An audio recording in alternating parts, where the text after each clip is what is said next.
फुरात की तरफ बढ़ने वाले हर शख्स को रोकने के लिए मेरे सिपाही बिल्कुल तैयार हैं। हिस्ट जान लो, हुसैन और उनके भाई आसानी से फुरात तक पहुंचने की कुदरत रखते हैं, इसलिए बहुत चौकन्ने रहो। आप बेफिक्र हो जाएं सरदार, हमारी पूरी तैयारी है।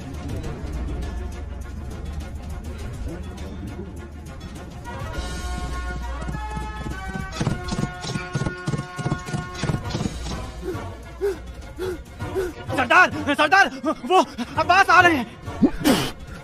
क्या कहा?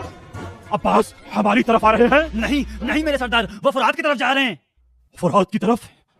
अच्छा, तो प्यास ने अब्बास को अपनी तरफ खींच ही लिया। क्या यानी वो पानी ले लेगा? तो हमारे सिपाही कहाँ हैं?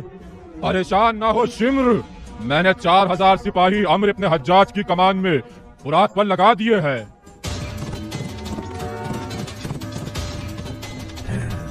तैयार हो जाओ, तैयार।